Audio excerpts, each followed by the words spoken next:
오늘 읽을 하나님의 말씀은 시편 18편 1절부터 6절까지입니다.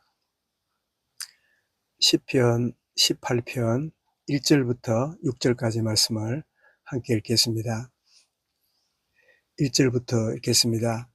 나의 힘이 되신 여호와여, 내가 주를 사랑하나이다.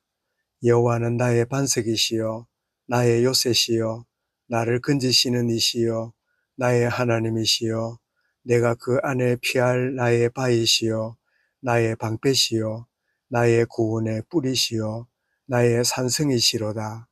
내가 찬송받으실 여호와께 아뢰리니 내 원수들에게서 구원을 얻으리로다.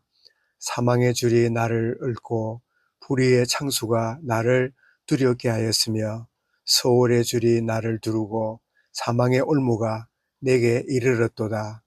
내가 환난 중에서 여호와께 아뢰며 나의 하나님께 부르짖었더니 그가 성전에서 내 소리를 들으시며 그의 앞에서 나의 부르짖음이 그의 귀에 들렸도다.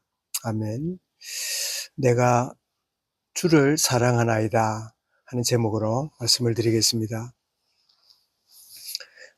다윗의 생애는 참 항상 형통하고 참 늘 승리하는 그런 일만 있는 게 아니라 많은 환난과 원수의 칼이 그를 따라다니는, 심지어 장인이었던 사울 왕이 그를 죽이려고 참 그렇게 기회를 노리는 그런 참 가운데 있음을 우리가 기억하는데, 오늘 이 시편 18편이 그 기록된 배경이 바로 앞에 나와 있지요.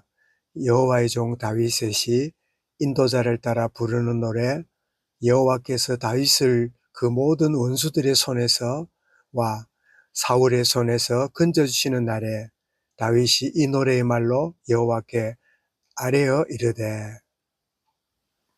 그래서 다윗의 생애가 여러 가지 어려운, 그런데 오늘 이 시편 18편 그 다윗의 아름다운 시편, 대표적인 시편이 시편 1편이나 23편처럼 시편 18편도 아주 아름다운 그런 이 내용의 시임을 보게 되는데, 오늘 본문이 참 이런 어렵고 힘든 가정 가운데서도 그의 중심이 잘 드러나 있는, 어떤 어려움, 어떤 고난도 이런 중에서도 참 고백하기를 내가 주님을 사랑합니다.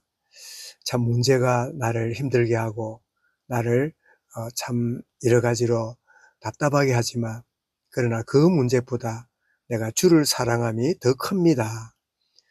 이런 문제가 커 보일 때마다 우리는 주님이 작아지지요.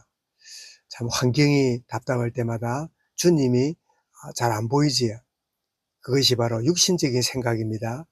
영의 생각은 문제가 커 보이고 환경이 답답해 보일 때 오히려 주님이 더 크신 분이고, 오히려 주님이 더 뚜렷하게 보이는, 이것이 참 영의 관점임을 우리가 잊지 말아야 되는데, 그가 내가 주님을 사랑합니다 라고 고백하는데 그 이유를 2절에서 이렇게 말합니다.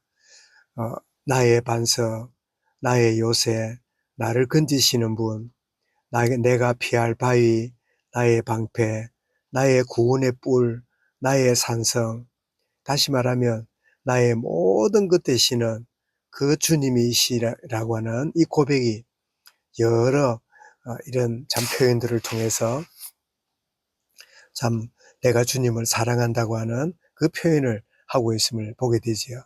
그리고 더 나아가 3절에 보니까 원수로부터 구원을 얻게 하시는 그런 하나님이시기에 내가 주님을 사랑합니다. 그래서 얼마나 어려웠던지 4절에 보니까 내가 사망의 줄에 묶이고, 이 사망의 줄이 사망이라 그러지 않고 사망의 줄이라 그럴 때는 우리가 잘 아는 대로 참 줄이 나를 얽어매는, 참 나를 꼼짝 못하게 만드는 그런 의미가 이 줄이라는 데 있게 되지요. 그리고 5절에 보니까 소울의 줄이 나를 두르고 사망의 올무가 내게 이르렀도다. 올무, 나를 묶는. 그런데 이 모든 것으로부터 나를 구원하시는 그 하나님. 그래서 문제와 위기와 답답한 상황이 아니라 오히려 주님의 사랑이 더 큼을 아는 이 고백을 우리가 보게 되고, 더 나아가서 내가 주님을 사랑합니다 하는 그 이유를 6절에서는 이렇게 말합니다. 내가 환난 중에 여호와께 아뢰며 나의 하나님께 부르짖었더니 그가 그의 성전에서 내 소리를 들으시며 그의 앞에서 나의 부르짖음이 그의 귀에 들렸도다. 참 인생 위기를 만나고 참 인생의 큰 한계를 만나고 낭패를 만나는 그 시기가 주님을 더 사랑하고 주님께 더 가까이 나아가는 그런 주님의 은혜가 참 온전히 기회가 되어짐을 고백하는 이 다윗의 고백이 오늘 살아가는 우리도 내가 문제를 더 크게 생각하고 있는지, 주님의 사랑이 더 큼을 내가 확인하고 있는지, 환경이 더 나를 답답하게 하는지, 주님이 더 뚜렷하게 내게 보이시는지, 어제 수요 메시지 나눈 것처럼 주님이시라면 이런 환경, 이런 여건, 이런 문제 앞에 어떻게 하실까라고 확인하고 점검하는, 주님이시라면 어떻게 참 여기실까라고 생각하는, 그때 다윗은 내가 주님을 사랑합니다. 어떤 문제보다 내가 주님의 사랑이 더 큰 것을 내가 잊지 않습니다 하는 이 고백이 이 다윗의 고백인 것처럼 내가 주님을 사랑합니다. 그렇게 나아가는 오늘 하루도 여러 가지 답답한 문제가 있고 이런 환경이 있을지라도 내가 주님을 문제보다 주님을 더 사랑합니다. 주님 문제 해결 방법보다 어떤 것보다 내가 주님이 필요합니다. 주님으로 만족하기 원합니다. 주님과 동행하는 걸음을 걷게만 하옵소서. 이 고백이 저와 여러분이 고백에 되어야 될 줄 믿습니다. 오늘 드렸던 찬송 363장에도 내가 깊은 곳에서 주를 불러 아뢰니 주여 나의 간구를 들어주심 바라고 보좌 앞에 나가니 은혜 내려주소서. 이절에도 주가 죄를 살피면 누가 능히 서리요 오직 주만 모든 죄 용서해 주시니 이스라엘 주님 앞에 떨면서 용서하신 빕니다. 파수꾼이 참 새벽을 기다리고 바라듯 나의 영혼은 주님만 간절하게 바라네. 이스라엘 백성이라 주를 바라보아라. 4절에도 주의 크신 은혜와 그의 능력 바라라. 주의 깊은 은총에 우리 구원이 있으니 변함없는 주님만 믿고 기다릴지니라.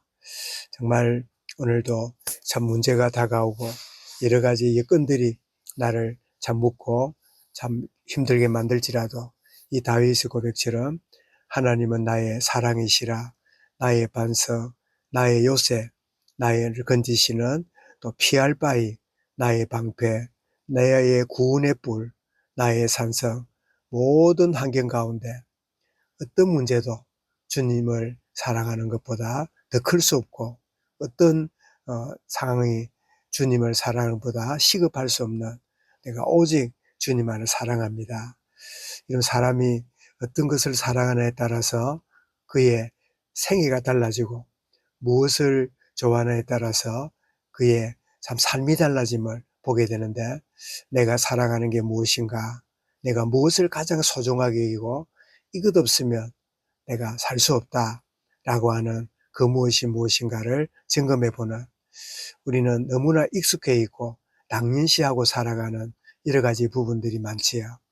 뭐 이렇게 생각하고 저렇게 생각하는 게 당연하다 그런 생각을 할 수 있지만 그러나 익숙해 있는 데서 묶여 있는 내가 아니라 안일하에 빠져 있는 내가 아니라 나의 생각이 날마다 더 크신 주님을 바라보고 주님의 사랑에 참 목말라 하고 온전히 나아가는 참된 주의 복을 누려가는 그래서 내가 사슴이 시냇물을 갈급하기에 참 갈급한 같이 내 영혼이 주를 찾기에 갈급합니다. 내가 더욱 주님을 사랑하고 주님께 나가는 그래 실패의 자리, 연약한 자리에 빠졌던 가운데도 주님이 찾아오셔서 베드로에게 물으실 때 네가 나를 사랑하느냐 물으실 때 베드로가 다른 이야기를 하지 않고 예, 내가 주님 사랑하는 것을 주님이 아십니다.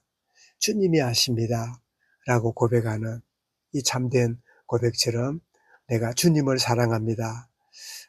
라고 고백했던 이 다윗의 고백처럼 오늘 하루도 나의 중심이 무엇을 사랑하는가? 참 주님을 사랑하는가? 주님이 주시는 그것을 사랑하는가?